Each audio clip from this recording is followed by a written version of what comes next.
Namaskritya naram chaiva narottamam devim saraswatim vyasam tato.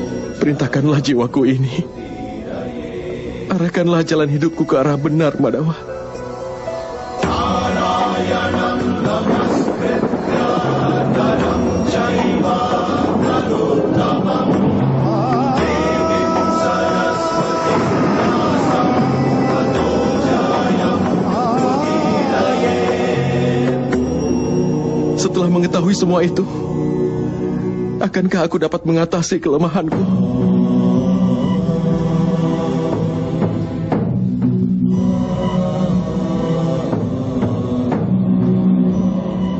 Bangunlah, Partha.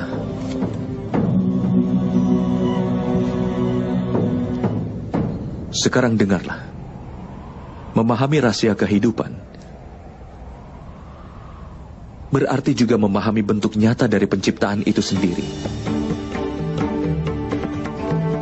Memasukkan kepalan tanganmu ke dalam arus sungai Gangga, kau tidak akan mendapatkan apa-apa. Tetapi jika kau membuka telapak tanganmu di arus sungai Gangga, maka air suci Gangga akan dapat dinaikkan hingga ke kepala.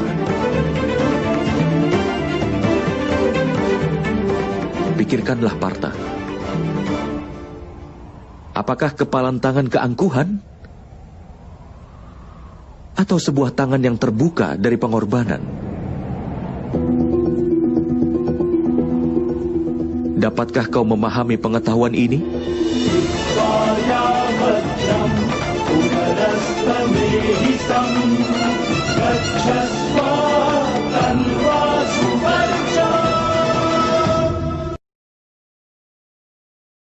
Apakah itu kepalan tangan keangkuhan?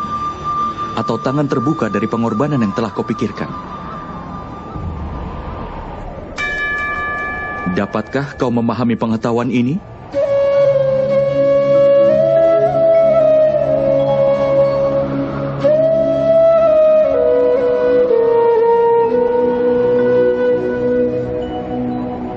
Apakah dunia ini sebenarnya, Partha? Manusia, iblis, burung, parasit, serangga, ikan, dan pepohonan? Bagaimanakah semuanya diciptakan? Berasal dari unsur apa mereka diciptakan? Bagaimana fungsi mereka dan bagaimana cara mereka bertahan? Bagaimanakah cara mereka mati? Dan apa yang akan terjadi setelah semua itu mati?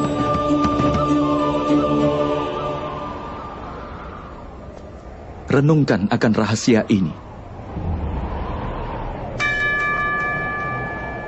Tubuh manusia terbuat dari tanah, Madawa. Air mengalir di dalamnya sebagai darah dan kebaikan. Api memberikan kehangatan pada tubuh, termasuk rongga kosong lainnya yang ada dalam tubuh. Karenanya, tanah, udara, air, api, dan juga ruang. Tubuh terbuat dari kelima elemen dasar yang disebut Pancamahabhuta. Karenanya, Bhisma yang agung, Guru Drona, tidaklah lebih dari tanah, air, udara, api, dan ruang saja. Bahkan orang pintar pun terdiri dari kelima elemen itu. Begitu juga dengan para tirani. Jadi apa yang akan kau rindukan, Partha? Apakah tanah? Tapi Madawa, tubuh ini memang terbuat dari tanah yang juga melambangkan ciri manusia itu sendiri. Semua ikatan mengakar dalam tubuh yang terbuat dari tanah. Tidak, Partha. Jika ini memang benar, lalu mengapa tubuh seseorang akan hancur setelah mati? Kenyataannya, tidak ada satupun yang berasal dari tubuhnya ataupun hubungan yang mengakar di dalam tubuhnya. Sifat dan tingkah laku dan juga amal dari seseoranglah yang menjadi cirinya. Lalu bagaimanakah sifat, tingkah laku dan amal diciptakan? Pahamilah itu, Partha. Kehidupan manusia hanyalah perwujudan keserasian antara sesuatu yang tampak dan tidak tampak. Tetapi sifat dan amal dari setiap manusialah yang membuatnya akan menjadi berbeda. Dasar untuk ini adalah 3 sifat manusia yang disebut triguna. Terdiri dari tamas, rajas, dan satwa. Apa yang dimaksud dengan itu, Madawa? Tamas berarti kebodohan. Menghabiskan hidup tanpa memikirkan, baik atau buruk bisa dikatakan tamas yang berhubungan dengan kebodohan. Seperti halnya kehidupan binatang, yang semata-mata hanya untuk memenuhi keinginan tubuh mereka. Satwam sendiri artinya adalah kebaikan. Ketika seseorang dalam situasi tertentu memikirkan keadilan, kebenaran, dan tradisi sebelum melakukan sesuatu, maka dia disebut sebagai satwam yang berhubungan dengan kebaikan. Di tengah kedua hal itu adalah seseorang yang menguasai ilmu pengetahuan, tapi dia juga tertarik akan nafsu tubuh dan juga pikirannya. Seperti manusia yang hidup dengan keangkuhan, artinya rajas yang berhubungan dengan nafsu. Dengan menciptakan keseimbangan antara kebodohan, nafsu, dan juga kebaikan, maka sifat manusia dapat ditentukan.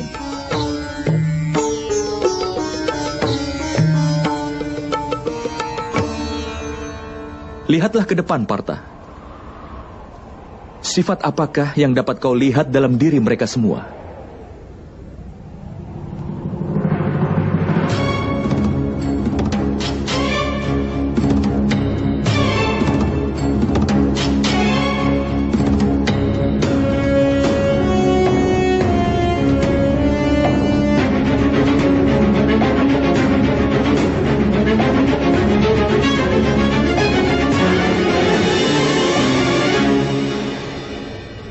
Pangeran Duryodhana tahu akan keadilan, tapi tidak pernah bertindak adil.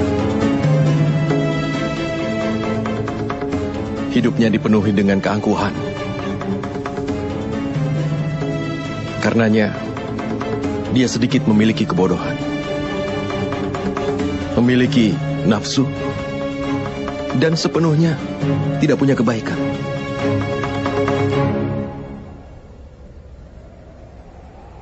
Dan di sana ada Pangeran Dursasana.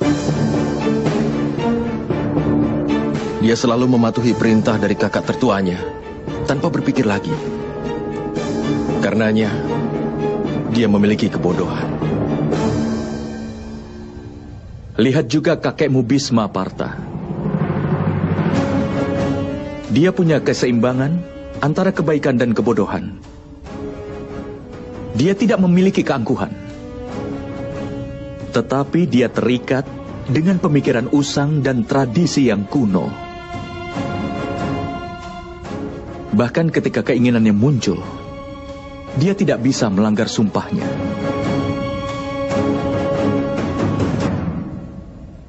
Lihatlah Guru Drona. Dia memiliki baik pengetahuan maupun keangkuhan. Pengetahuan membebaskan manusia, tetapi keangkuhannya tidak membiarkannya mencapai kebebasan.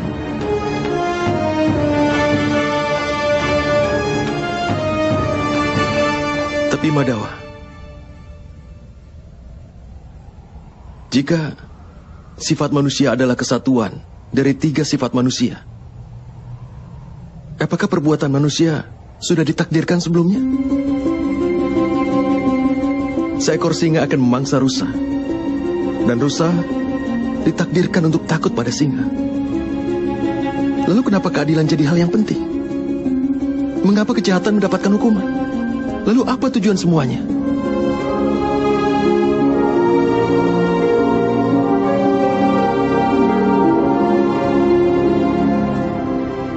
Sebuah pertanyaan yang bagus, Partha. Tapi pertama-tama pahamilah apa yang dimaksud dengan manusia itu. Manusia tidak hanya gabungan dari 5 elemen dasar itu. Tidak hanya kelima wujud itu. Panca indera penggerak, dan 3 sifat manusia. Tidaklah hanya gabungan dari ke-23 wujud itu. Agar manusia dapat menjalankan fungsinya, dia memerlukan energi. Dan energi itulah yang disebut dengan kehendak. Jadi Madawa, apa manusia terdiri dari kehendak? Tidak, Partha.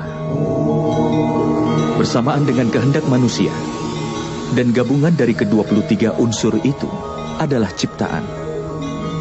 Dan yang berada dalam peringkat disebut manusia ini terbuat dari 23 unsur, yang artinya percikan terkecil dari dewa, yang dinamakan sebagai jiwa. Ketika ciptaan dan manusia menjadi satu, yang berarti ketika percikan terkecil dari dewa berada dalam tubuh seseorang sebagai jiwa, saat itulah manusia akan hidup. Apa yang dimaksud dengan jiwa, Madawa? Dan apa yang dimaksud dengan memahaminya? Seperti halnya ketika manusia menggunakan kereta. Seperti itulah jiwa menggunakan perangkat yang disebut dengan tubuh. Melalui media tubuh, dia mengalami suka dan duka dari tubuh itu. Tetapi jiwa bukanlah tubuh, Partha. Tubuh masih bisa dihancurkan. Tetapi jiwa tidak akan bisa dihancurkan. Nainam cindati sastrani, nainam dahati pavaka, nacainam kelidayanti apo, nasosayati maruta. Artinya jiwa tidak bisa ditembus senjata apapun, ataupun dibakar dengan api, ataupun dilemahkan oleh air, ataupun dikeringkan dengan angin. Walaupun jiwa berada di dalam tubuh, jiwa itu abadi. Nah hanya mane sarire. Partha, tubuh mungkin saja bisa dibunuh, tetapi jiwa itu sendiri tidak akan bisa dibunuh. Jiwa itu ada di mana-mana, tidak berwujud, tetap, dan dia kekal. Seperti halnya manusia membuang pakaian lama dan memakai yang baru.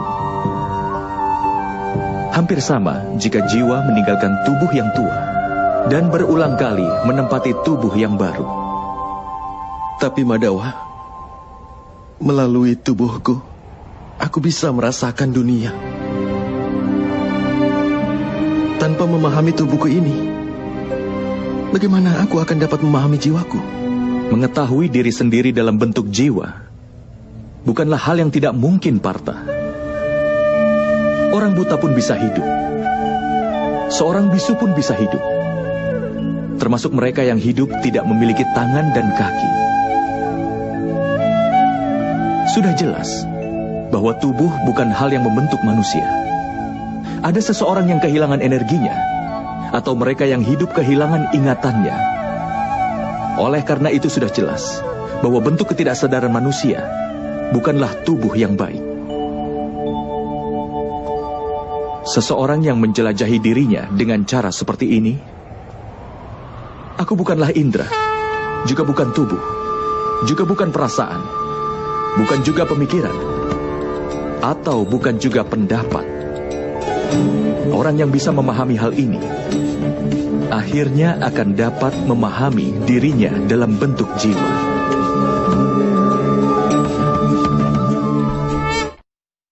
Apakah tujuan dari jiwa itu sendiri, Madawa? Ketika ciptaan tersebut terpisah, dan ketika manusia dan alam diciptakan, maka manusia, yang adalah bagian dari dewa, menjadi jiwa, dan berdiam dalam setiap wujud penciptaan. Jiwa itu sendiri dikelilingi oleh nafsu dan kegelapan, Partha. Terbangun dari lelapnya nafsu belaka dan memahami dirinya sebagai bagian dari dewa adalah sebuah tugas, tujuan, dan tekad jiwa itu sendiri. Tapi Madawa, jika setiap jiwa adalah bagian dari dewa, apa perkembangan dan kemunduran dikendalikan sendiri oleh dewa? Seperti permata tergeletak di tanah, tidaklah hilang kilauannya. Demikian pula, jiwa yang dikelilingi oleh wujud penciptaan yang mengetahui bahwa ini merupakan bagian kecil dari dewa. Seringkali jiwa menganggap bahwa tubuh mereka adalah segalanya. Mereka berbeda dengan jiwa itu sendiri yang tidak mereka ketahui. Melalui sebuah penderitaan, bau, rasa yang dirasakan oleh tubuh, maka akan dianggap sebagai sebuah pengalaman. Dan mereka tidak pernah berusaha keras untuk berubah.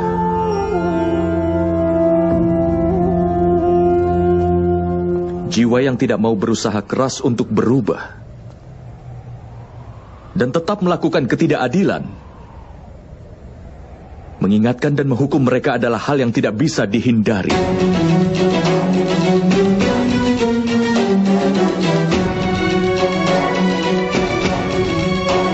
Kau lebih baik memahami hal ini juga, Partha, bahwa kau bukanlah tubuh, tetapi sebuah jiwa. Setiap prajurit yang ada di medan pertempuran ini tidak seperti yang ada di dalam pikiranmu. Mereka semua telah tinggal di dalam tubuhnya untuk beberapa waktu. Tubuh mereka akan mati, tetapi jiwa mereka semua abadi. Mereka akan menempati tubuh baru lagi sampai mereka tidak menyadari dirinya sebagai jiwa yang murni, sampai mereka menyerahkan ketidakadilan dan mencamkan keadilan ke dalam dirinya. Mereka akan terus lahir dan kemudian mati. Ini adalah pelajaran pertama dari Brahma Widya, Partha. Mereka yang lahir sudah dipastikan akan mati. Dan bagi mereka yang telah mati, sudah pasti akan dilahirkan kembali. Pengetahuan ini disebut dengan Samkhya Yoga.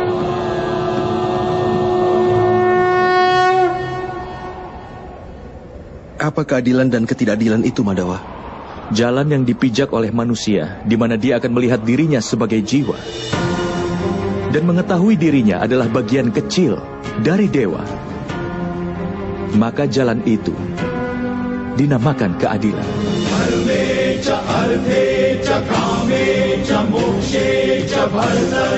Ketika manusia mengetahui bahwa dirinya adalah bagian kecil dari dewa, maka dia akan mendapatkan pencerahan bahwa dia itu ciptaan dewa dan dewa adalah penciptanya.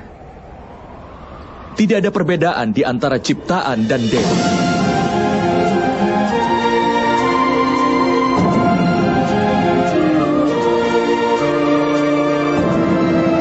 Manusia yang paham akan hal ini tidak akan kejam dan kasar terhadap manusia lain, dan juga bahkan pada binatang. Dia sudah tahu bahwa dengan memotong anggota tubuhnya akan menyebabkan rasa sakit. Tidak hanya pada organ itu saja, tapi juga dialami semua bagian tubuh lain. Sama halnya ketika seorang manusia merasakan sakit, maka seluruh dunia pun akan merasakan sakit yang sama. Selama masih ada seorang manusia sekalipun menderita di dunia ini, maka tidak seorang pun yang akan merasakan sepenuhnya kenikmatan nanti. Saat mengetahui ini hanyalah pemikiran manusia yang dipenuhi dengan belas kasih, ini juga disebut dengan keadilan. Ketika seseorang dipengaruhi kebodohan, dia akan menjadi manusia yang kasar, kejam, dan egois terhadap yang lainnya. Hanya untuk kesenangan dirinya sendiri, dia bebankan penderitaan pada orang lain.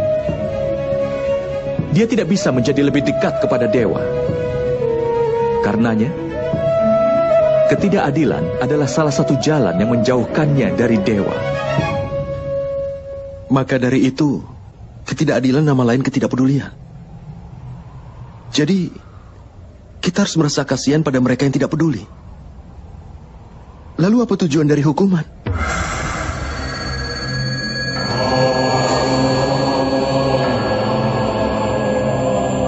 Ketika seseorang enggan mengetahui nilai dari pengetahuan, atau bahkan enggan untuk melirik pengetahuan itu, maka hukumannya adalah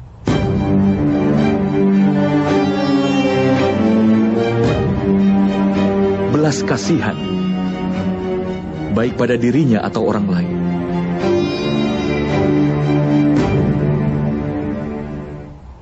Tahap-tahap penciptaan akan selalu menurut kehendak dewa.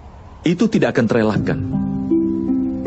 Tetapi bersamaan dengan berkembangnya ketidakpedulian, nafsu, dan juga ketidakadilan, maka keadilan di dunia ini akan berada pada jurang kehancuran. Hingga di dunia ini tidak ada keadilan lagi. Sementara belas kasih dan kebenaran juga telah dihancurkan. Dalam rangka menyambut generasi selanjutnya agar memperoleh keadilan, menghabisi kejahatan saat ini dan mengembalikan keadilan adalah hal yang tidak mungkin terelakkan.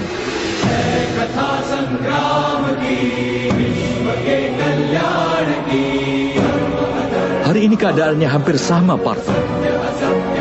Dan kewajiban untuk menegakkan keadilan ada di tanganmu. Mulai sekarang atasilah kelemahanmu itu. Dan kau bersiaplah untuk pertempuran ini.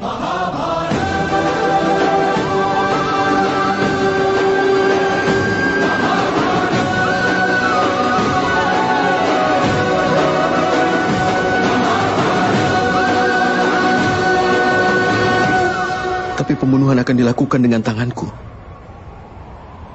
Kalau kehidupan ini harus diakhiri olehku, bukankah itu menghancurkan belas kasih yang ada dalam diriku? Dan jika belas kasih adalah dasar dari keadilan, bukankah jiwaku akan menjadi tidak adil?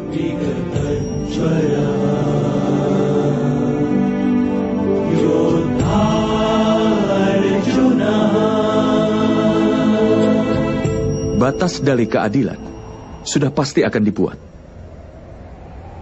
Tetapi batas dari amal belumlah dibuat, Partha. Perbedaan di antara amal dan perbuatan sangat perlu untuk lebih dipahami lagi. Semua amal adalah perbuatan, tapi tidak semua perbuatan adalah amal. Amal adalah suatu perbuatan di mana hasilnya sangat diharapkan. Ketika seseorang melakukan amal dan berharap mendapatkan kenikmatan, kekayaan, dan kehormatan, maka dia terikat pada hasil perbuatannya itu. Ketika amal ditunjukkan untuk mengharapkan suatu hasil, maka dinamakan sakam karma yoga. Dan ketika amal dilakukan tanpa mengharap hasil apapun untuknya, maka itu dinamakan niskam karma yoga. Inilah alasannya mengapa dia harus terlahir berulang-ulang. Kenyataannya manusia tidaklah terikat oleh sebuah amal, tapi rantai pengharapan yang terhubung dengan amalnya lah yang mengikatnya.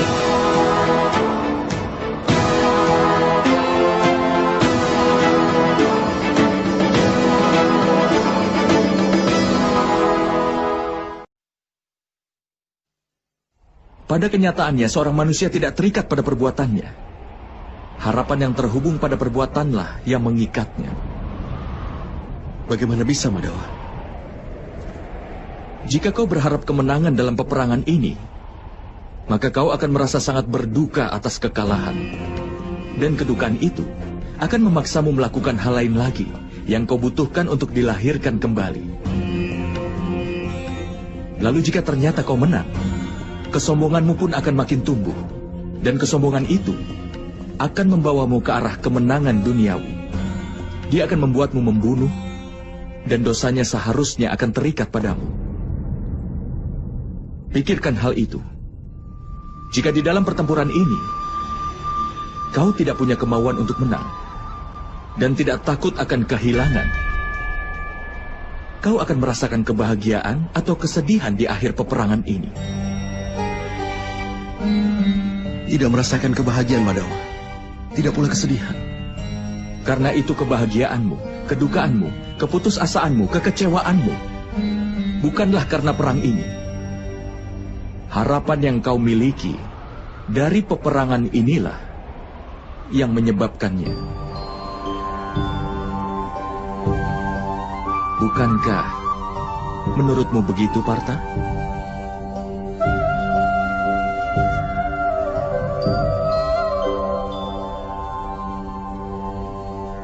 Karena itu, memegang sukacita dan duka cita secara seimbang, tanpa memikirkan akan mendapatkan kehilangan, kemenangan atau kekalahan. Dan itu artinya, jika kau terlibat dalam pertempuran, maka sukacita, duka cita, kehilangan, kemenangan atau kekalahan, wahai putra Kunti, maka kau tidak akan menanggung dosa apapun. Inilah yang disebut karma yoga. Orang yang mempelajari pengetahuan tentang Sankhya menyadari kenyataan bahwa dia bukanlah suatu tubuh, tapi suatu jiwa belaka. Bahwa kebahagiaan dan yang dialami tubuhnya hanyalah sampai pada kematian. Dan karena itu tidak nyata, tetapi hanya sebuah ilusi. Baginya menjadi seorang karma yoga menjadi lebih mudah. Tapi Madawa, jika perbuatan dimaksudkan untuk dikendalikan, bukankah bijak untuk melepas keduniaan dan menempuh jalan kesucian? Pemikiran seperti itu adalah satu-satunya alasan untuk perang hari ini, Partha.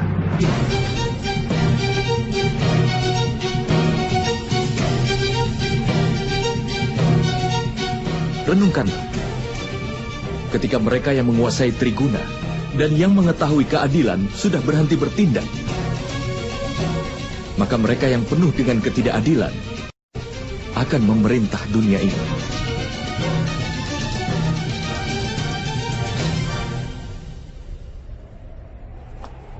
Selama Bhisma yang agung masih belum meninggalkan dunia ini, ketidakadilan tidak akan tumbuh dengan luas hari ini.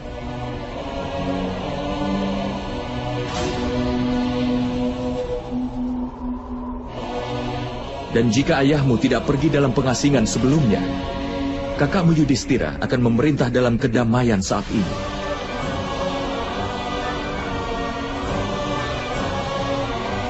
Dan mengajarkan rakyatnya tentang keadilan dan juga kebenaran.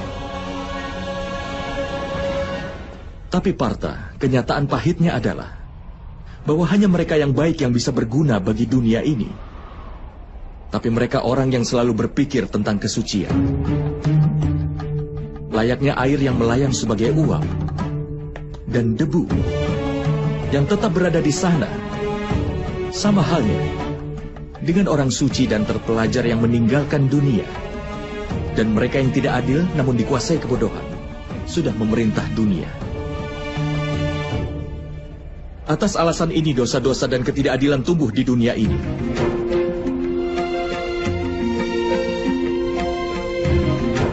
Tetapi karma yoga melindungi dunia ini dari sebuah keadaan yang aneh ini.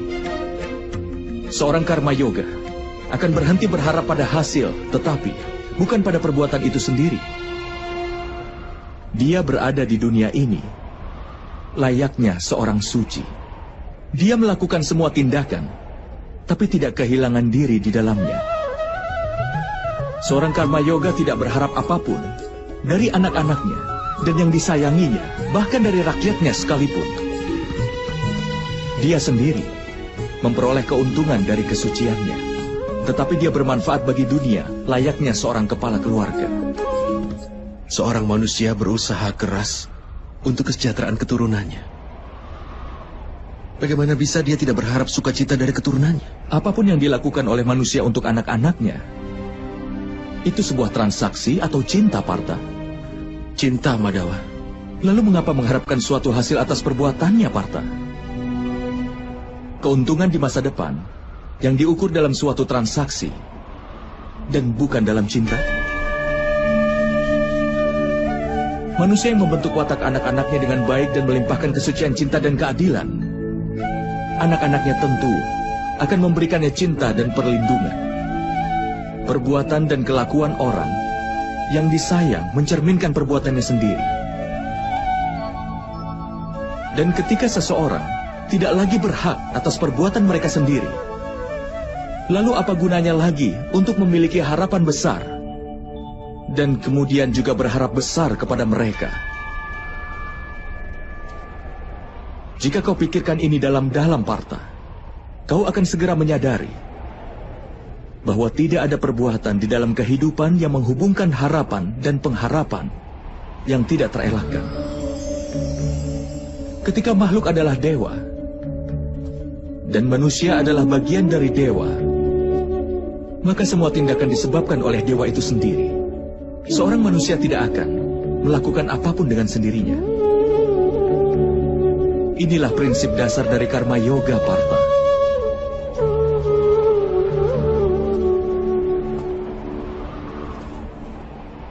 Oleh karena itu, Partha, penting agar kau menjadi seorang karma yoga. Dan berjuanglah dalam peperangan ini dengan melepaskan Triguna. Bebaslah darinya, Partha. Bebaslah dari dilema ini. Pikirkanlah selalu kebaikan, yang adalah dewa sendiri. Dan lanjutkan semua kewajibanmu.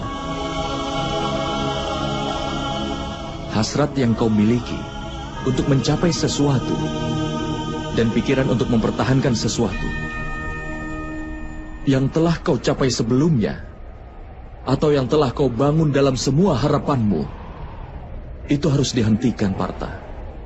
Dan bebaskan jiwamu sekarang juga.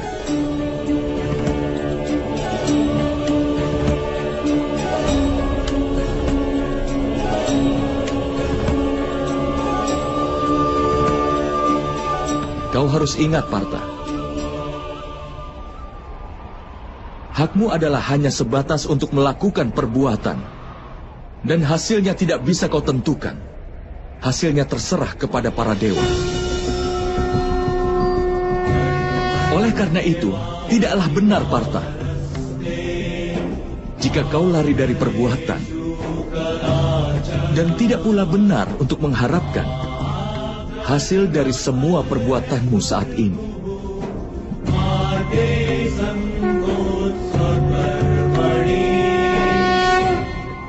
Orang yang tidak mengharapkan hasil, tapi tidak berhenti berbuat baik. Lalu bagaimana seorang karma yoga itu bisa dikenal, Madawa? Dengar, Partha. Orang yang membuang makanan hanya untuk mengabaikan rasanya, pada kenyataannya hasrat untuk merasakan tidak pernah hilang dari pikirannya. Dia pun menghadapi kehilangan 2 kali lipat. Pertama-tama dia menjadi lemah, dikarenakan usahanya untuk mencapai dewa yang tidak terelakkan, tidak bisa dia lakukan. Dan kedua, pikirannya selalu dipenuhi dengan hasrat untuk merasakan apapun. Oleh karena itu, daripada mengabaikan makanan seseorang, lebih baik berhenti berhasrat untuk merasakannya sendiri. Seorang karma yoga mengeluarkan semua hasrat dalam pikirannya. Dia menerima kehidupan sebagai kewajiban dan menjalankan tugasnya. Tapi dia tidak pernah selaras dengan tindakannya. Dan Partha, seseorang yang tidak punya harapan dan pengharapan dari tindakannya adalah orang yang tujuannya akan terpenuhi. Orang yang pikirannya tidak goyah walaupun setelah mengalami kegagalan.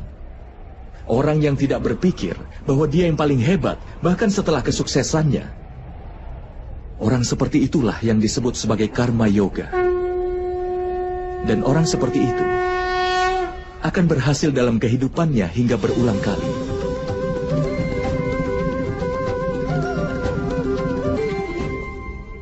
Keinginan timbul dari pengharapan akan hasil. Dan ini adalah sifat dari keinginan yang akan tetap tidak akan terpenuhi. Rasa tidak terpenuhi kemudian menimbulkan kemarahan. Dan kemarahan akan menimbulkan hasrat. Karena hasrat itulah, seseorang akan melupakan pengetahuan tentang perilaku dan juga interaksi. Hilangnya pengetahuan menyebabkan hilangnya kebaikan, dan masyarakat menjadi musuh bagi orang seperti itu. Dan pada akhirnya, orang seperti itu akan menemui kehancuran total.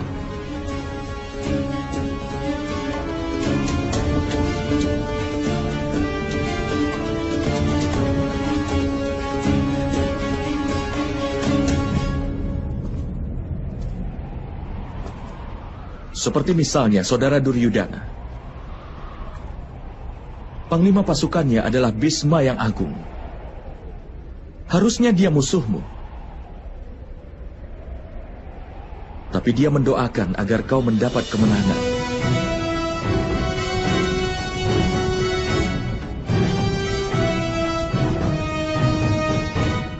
Partha, bertanggung jawab adalah langkah kedua menuju pengetahuan kedewaan.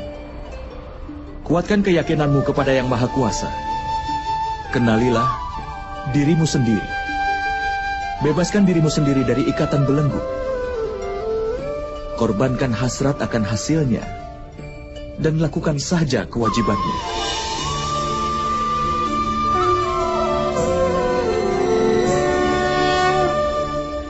Dengan menguatkan keyakinanku pada Yang Maha Kuasa, bagaimana aku bisa menjadi orang yang berbakti? Partha, dikarenakan oleh Sankhya Yoga, seorang manusia tetap mengingat Yang Maha Kuasa. Dan mengingat Yang Maha Kuasa akan melahirkan rasa pengabdian pada manusia itu sendiri. Dan rasa itu disebut dengan pengabdian. Pengabdian mencerahkan seorang manusia tentang mana yang benar dan yang salah. Dan pengetahuan itu memberinya penglihatan terhadap Yang Maha Kuasa. Orang yang mendapatkan penglihatan terhadap Yang Maha Kuasa, dia akan menjadi orang yang paling berbakti. Dia terbebas dari lingkaran kelahiran kembali dan mencapai keselamatannya. Itulah tujuan utama dari semua jiwa dan puncak dari kebenaran. Tapi bagaimana aku bisa berbakti tanpa penglihatan terhadap Yang Maha Kuasa, Madhawa? Untuk bisa mendapatkan penglihatan terhadap Yang Maha Kuasa, singkirkanlah keserakahan, kesombongan, kemarahan, dan juga prasangka. Jika seseorang yang duduk dalam gelap berkata bahwa dia ingin melihat matahari, apa yang akan kau sarankan? Tidakkah kau akan katakan untuk keluar dari ruangan itu dan berdiri di bawah langit terbuka? Matahari sudah ada di sana sebelumnya. Sama halnya, Partha. Alam semesta ini adalah Yang Maha Kuasa. Yang Maha Kuasa adalah segala sesuatu. Tidak ada sesuatu kecuali hanya Dia saja. Seseorang yang melihat jiwanya sendiri akan melihat Yang Maha Kuasa. Layaknya rasa dari sebutir garam tidak berbeda dibanding dengan rasa di lautan. Sama halnya pula, suatu jiwa tidak akan jauh berbeda dari Yang Maha Jiwa.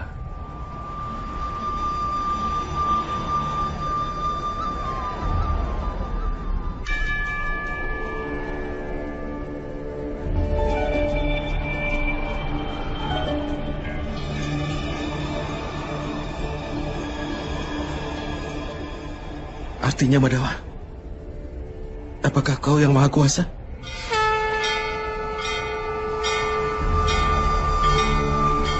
Iya, Partha.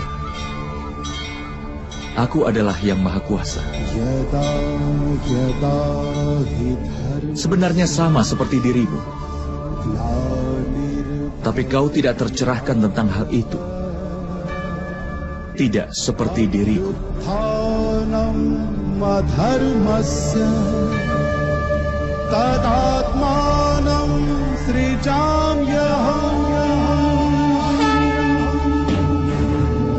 Lalu, Madhawa, mengapa pengabdian kepadamu tidak dianggap sebagai pengabdian kepada dewa? Tentu saja. Pengabdian kepadaku adalah pengabdian kepada Yang Maha Kuasa. Kau tidak perlu merasa ragu. Dan kau tidak perlu merasa khawatir. Korbankanlah segalanya dan dapatkan perlindunganku untukmu, Partha.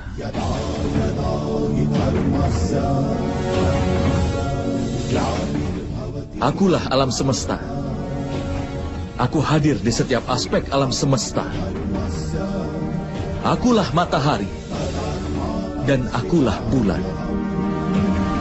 Aku hadir dalam semua rasi bintang dan planet-planet. Aku lebih tua dari matahari dan sama barunya dengan bunga yang sedang mekar. Akulah seluruh manusia. Akulah kuasa yang menciptakan nirwana dan neraka. Akulah Duryudana. Dan aku juga adalah Arjuna.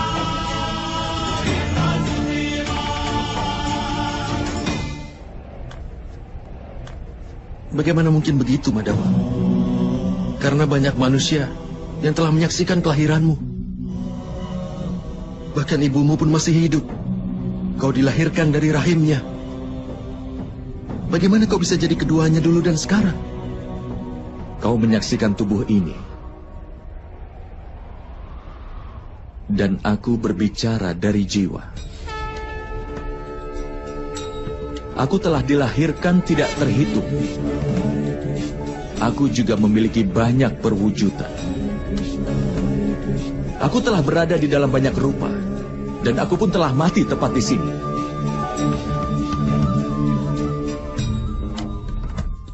Dan aku juga akan lahir kembali berulang kali di masa depan.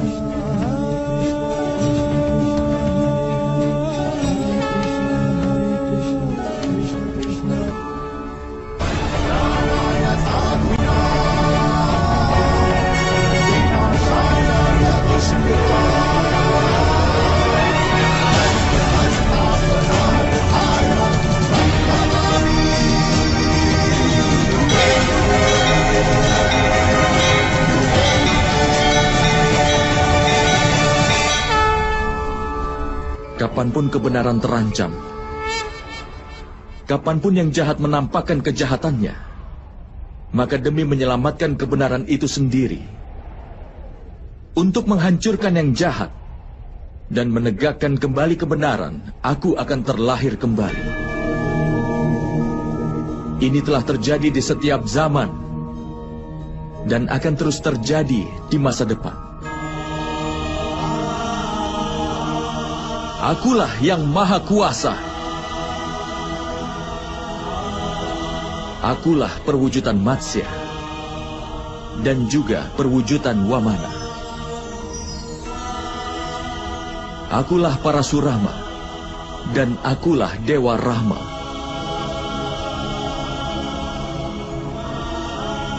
Akulah Brahma, Wisnu dan Mahesa.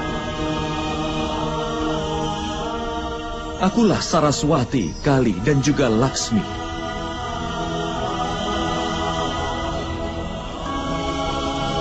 Aku bukanlah pria, bukan pula wanita, bukan pula seorang waria.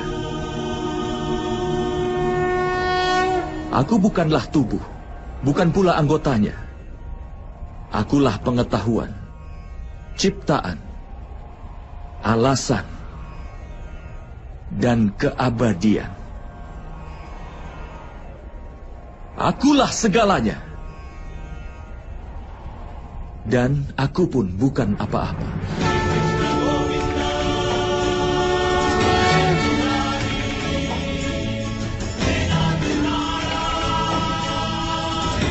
Ini telah terjadi di setiap zaman dan akan terjadi di masa depan.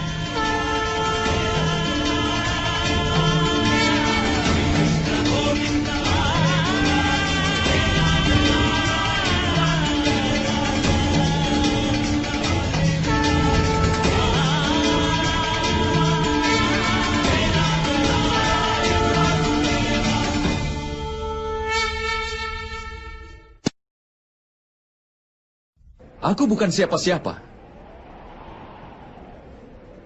Tapi aku adalah segalanya. Itu sudah terjadi dalam setiap masa. Dan itu akan terus sampai selamanya.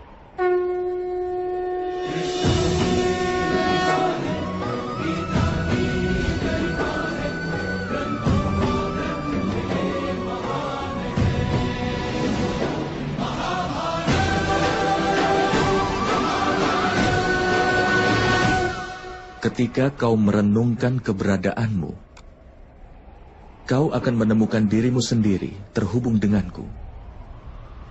Dan kemudian, sepertiku juga, kau akan menemukan dirimu dalam bentuk yang maha kuasa. Tetapi untuk bisa mencapai posisi itu, sangat penting agar kau mendedikasikan dirimu sepenuhnya padaku. Apa yang kau maksud dedikasi, Madawa? Itu adalah keadaan di mana pikiran manusia menyerah pada semua keinginan hingga tidak membuat dedikasi untuk diri sendiri. Dan tidak juga mengambil sumpah orang dengan cara kerja yang diberikan kepadanya. Pada kenyataannya, kalau kau mulai mendedikasikan dirimu untuk seseorang, dan kau melakukannya sendiri, pikiranmu, akalmu, pengetahuanmu, keinginanmu, emosimu, dan segala sesuatu yang kau miliki kepada seseorang, maka komitmen tersebut disebut sebagai sebuah pengabdian.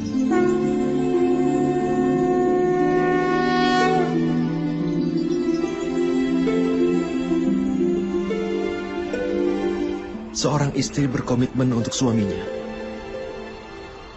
Prajurit berkomitmen pada panglima pasukannya. Sementara murid berbakti pada gurunya. Semua bentuk pengabdian itu apakah sama? Bukankah semua itu untuk mencapai yang maha kuasa? Tidak, Partha. Ketika seseorang berbakti untuk sesuatu, ataupun untuk seseorang, itu tergantung acuannya. Dia tidak meninggalkan ruang untuk keraguan. Atau pertanyaan pengabdian terhadap seseorang. Yang jahat bisa membuat orang menjadi memfitnah.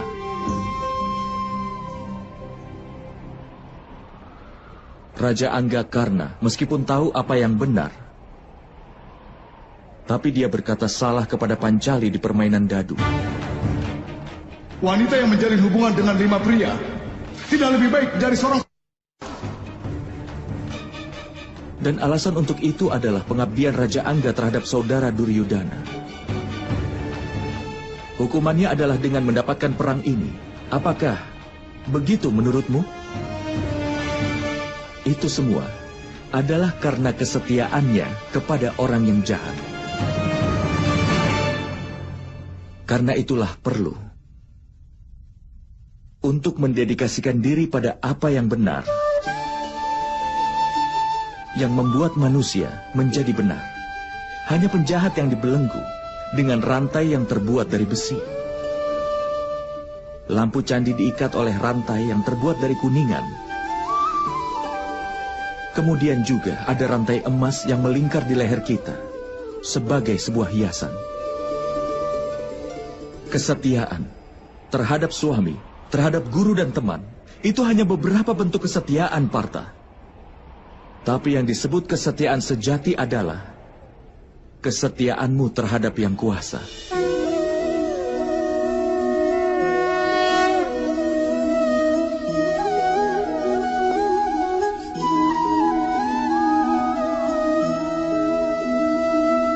Tapi apa pengabdian terhadap yang kuasa harus dilakukan dengan Sangya Yoga atau Karma Yoga? Karena Sankhya Yoga, manusia tahu bahwa mereka hanyalah jiwa. Dan karena Karma Yoga, mereka bisa membebaskan diri dari ikatannya. Dan karena pengabdian hingga manusia mengetahui wujud yang nyata dari Yang Maha Kuasa. Dan manusia juga bisa mengetahui tentang arti keadilan dari Yang Maha Kuasa. Manusia berada dalam lingkaran hidup dan mati. Hingga demi mencapai kebahagiaan di dunia dan pengetahuan, manusia pun mengabdikan dirinya untuk Yang Maha Kuasa, yang menjadi tujuan utama dari semua jiwa. Maksudnya, tubuh manusia ini tidak ada nilainya, Madawa? Itu pasti bernilai, Partha. Tubuh manusia menjadi media bagi manusia untuk bertemu dengan Yang Maha Kuasa. Antara kematian dan juga reinkarnasi, di mana pengetahuan akan jiwa tetap aktif. Dengan segala pengalaman, pengetahuan, dan belajar dari kehidupan yang sebelumnya, jiwa pun menjadi bagian dari tubuh yang baru. Dan ini hanya terjadi ketika dia menjadi bagian dari tubuh manusia itu sendiri.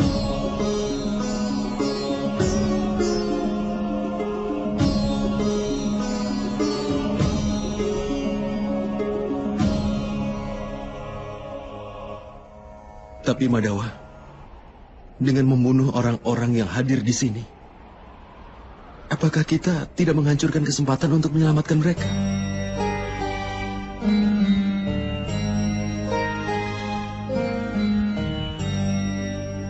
Musuh-musuhmu telah melewati batas-batas kebenaran, Partha. Kejahatan telah menjadi sifat kedua mereka. Keselamatan bagi mereka tidaklah mungkin.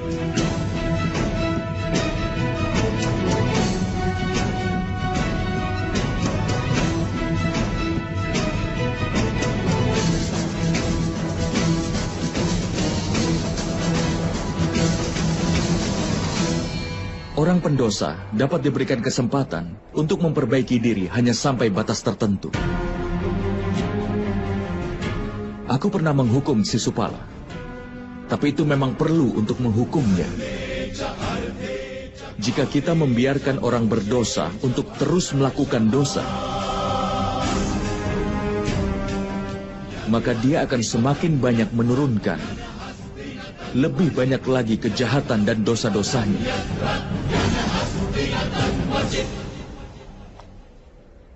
Tugas orang baik adalah menghentikannya melakukan kesalahan lagi.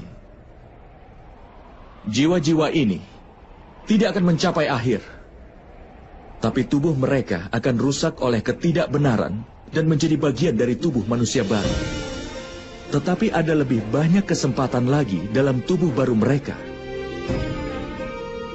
Jika kau melakukan perang ini dengan pola pikir bahwa itu memang pantas, tubuh manusia bagi manusia adalah kekayaannya sebagai harga diri mereka. Mereka yang menempuh jalan kebenaran akan memurnikan tubuh mereka, dan melalui jalan itu mereka akan bertemu dengan jiwanya. Ini adalah hubungan antara Setra dan Setragna. Aku tidak bisa mengerti tentang hal itu, Madawa.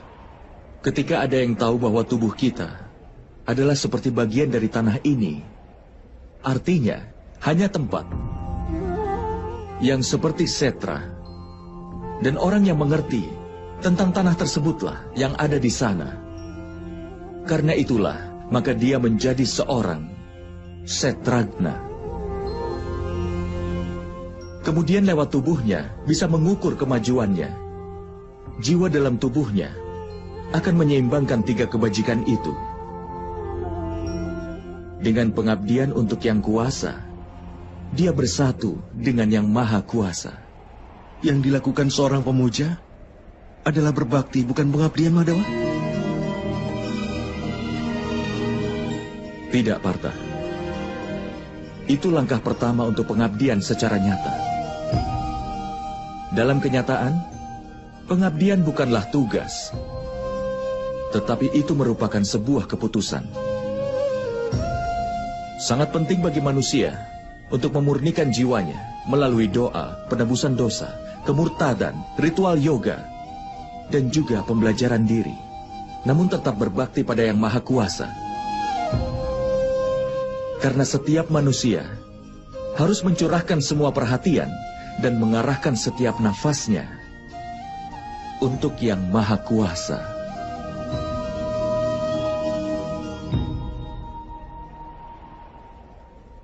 Jika pengabdian adalah keputusan, Lalu apa pentingnya berdoa, penebusan dosa dan hal semacamnya? Hanya cara dan alat untuk membersihkan dirimu hari ini, dan nanti akan kotor lagi. Pikiran manusia akan tertuju lagi pada Yang Maha Kuasa hingga berulang kali. Karena itulah perlu untuk berdoa, penebusan dosa, pembelajaran diri, dan yang lainnya, supaya kau selalu ingat setiap waktu bahwa hidupmu adalah pengabdian untuk Yang Maha Kuasa. Tidak penting bagian sungai mana yang kau selami. Yang penting adalah bahwa kau bisa menyelam. Hanya ada satu dedikasi dari Bhakti Yoga, bahwa dengan menyerahkan kehidupannya ke Yang Maha Kuasa, manusia harus meneruskan pengabdiannya untuk Yang Maha Kuasa agar dia bisa menjaga kebaikan dalam hidupnya. Lalu apakah kebajikan dan kebaikan itu, Madawa? Tanpa alasan, demi kepentingan diri melakukan kekerasan adalah dosa. Sesungguhnya, anti kekerasan adalah dharma yang utama. Selain itu, kejujuran, tidak emosi, pengorbanan, ketenangan jiwa, tidak menjelekkan orang lain, perasaan welas asih, tidak tertarik kepada sukacita, tidak melakukan sesuatu tanpa alasan, tenang, sabar, pemaaf, dan kesucian tubuh, serta tidak melawan kebenaran dan juga tidak angkuh. Sifat-sifat mulia ini disebut sebagai sifat sattvik, atau sebuah sifat yang mulia.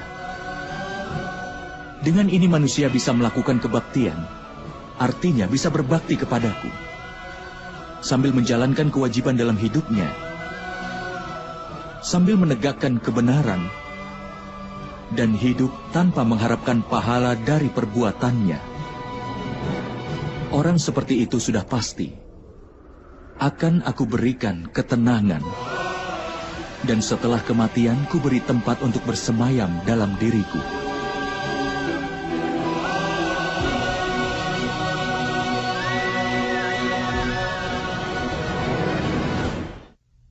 Seperti apakah wujudmu, Madawa?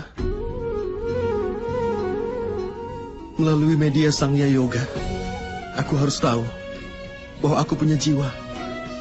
Aku abadi dan berada dalam tubuh yang fana ini hanya untuk sementara waktu. Melalui tindakan yang tanpa pamrih, aku ingin tahu apakah orang yang mengorbankan keinginannya demi pamrih bisa melaksanakan tugasnya, lalu mencapai ketenangan pikiran dan kebahagiaan dalam hidupnya. Melalui disiplin kerohanian, aku ingin tahu pentingnya penyerahan diriku padamu.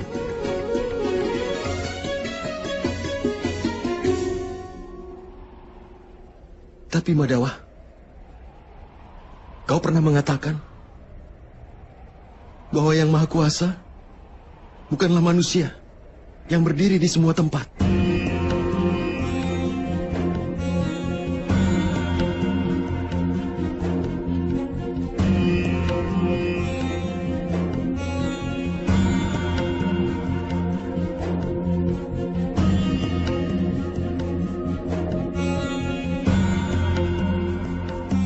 Tapi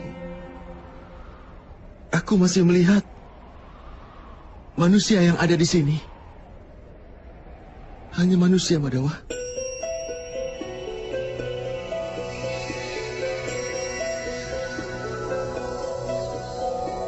Narayanam namaskritya naram chaiva narottamam devim saraswatim vyasam tato jayam udira. Aku ingin melihat sekilas dirimu yang sebenarnya, Madawa. Kekuatan, kemasyuran, pengetahuan yang penuh kemewahan, wujud yang kuasa. Aku sangat ingin melihatnya, Madawa. Tunjukkanlah wujudmu yang sebenarnya padaku, Madawa. Hancurkan semua keraguan-raguanku.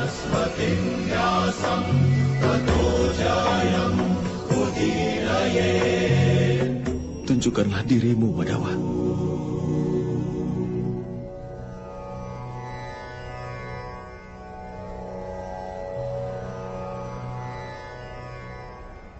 Lihatlah Partha.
Dari pengetahuan akan yang kuasa sampai perbuatan tanpa pamrih, dari perbuatan tanpa pamrih sampai pada kerohanian. Lihatlah wujud tertinggiku sebagai pengetahuan yang sebenarnya, Arjuna.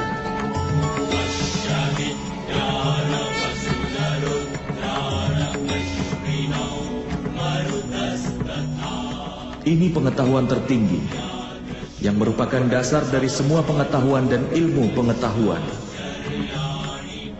Pengetahuan ini memberikan keselamatan. Bahkan para dewa pun tidak bisa melihat wujud ini dengan mudah, seperti yang sudah kutunjukkan padamu, Arjuna.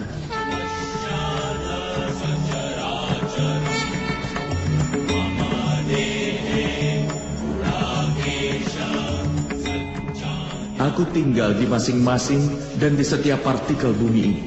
Di bumi, matahari, bulan, galaksi, dan segala rasi tinggal di dalamku.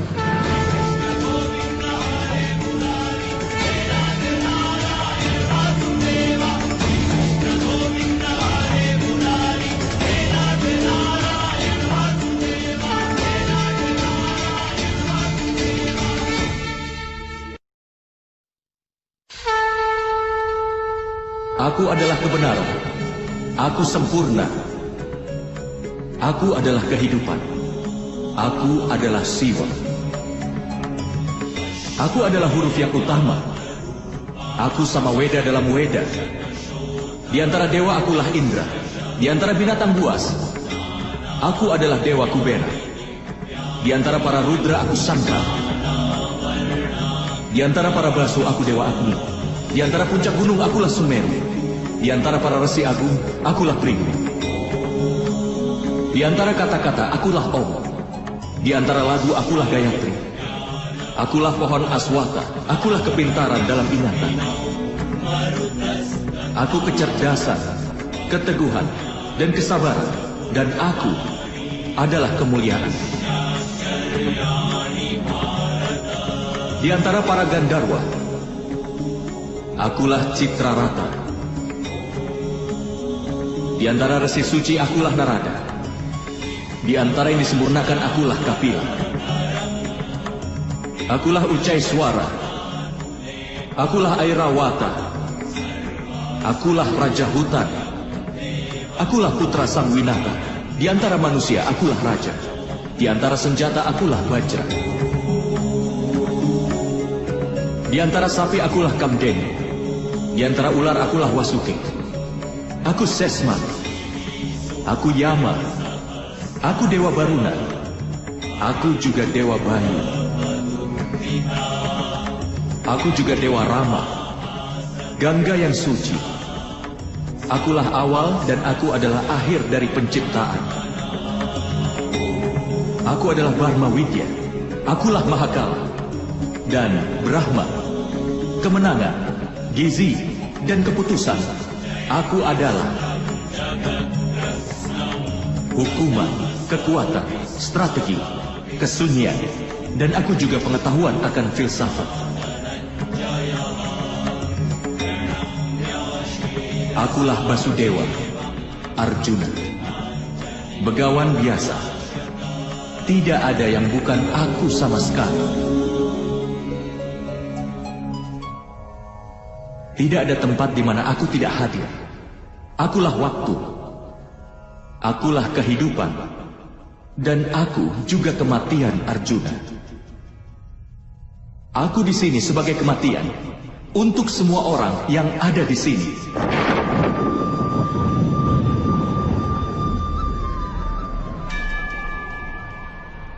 Bahkan meski kau tidak mengangkat senjata, aku pasti akan memusnahkan mereka semua. Untuk itu atasilah keinginanmu dan jalankanlah kewajibanmu. Tanggunglah beban akan keadilan. Angkatlah busur gandiwamu dan berperanglah. Berjanjilah untuk perang, Arjuna. Berjanjilah untuk perang.